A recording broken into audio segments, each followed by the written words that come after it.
Got to Paul for the locker room here. If you haven't already, please make sure to subscribe. We're trying to reach 1,500 subscribers for the end of the month, and let's get into it. The Ottawa Senators have one of the most disappointing teams in the NHL. 45 games played, 20 wins, 22 losses, and 3 overtime/shootout losses for 43 points on the season. In their last 10, they're 4-6, currently on a 1-game losing streak. It's just not looking great in Ottawa, and they won the offseason. Let's not kid ourselves here. They brought in DeBrincat, Giroux, and Talbot, who I thought would bring a nice scoring punch and also bring a steady hand in goal for the Senators. And the issue for the Ottawa Senators have not been their star players. Tkachuk, Stützle, Batherson, DeBrincat, Giroux have all produced. And I can't blame Joshua Norris because he's only played 7 games. He's been out hurt most of the season, so not really on him. They just do not have good secondary scoring. There is nobody outside of Shane Pinto in double digits in their bottom 6 for scoring. And you need to be far more productive in your bottom 6 to be competitive in this type of division.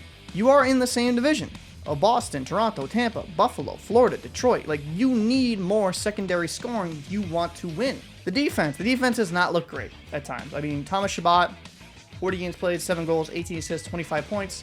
Averaging 26 minutes time on ice. Like, they are relying on him heavily to carry this defense, but you have so much youth. You have Bernard Docker, who's only 22, you have Sanderson, 20, you have Brandstrom, 23, and I think this is kind of what happens when you have a younger D-core. There's going to be those moments where you have some extreme highs, but also you're going to have a lot of those extremely low moments because they are learning at the NHL level, and defense is one of the hardest positions to learn. And for goaltending, Cam Talbot, 27 games played, 2.95 goals against, a .903 save percentage, 11-13 record.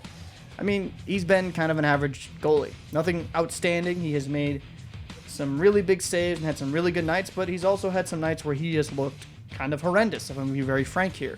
So what is my outlook for the Ottawa Senators going forward? Do I think that they can make a wild card spot? No, they're not good enough. They're just not. I don't think there's enough talent in the bottom 6 to help solidify the scoring and give them more production. I think they're just highly relying on their top 6 to carry them to the promised land.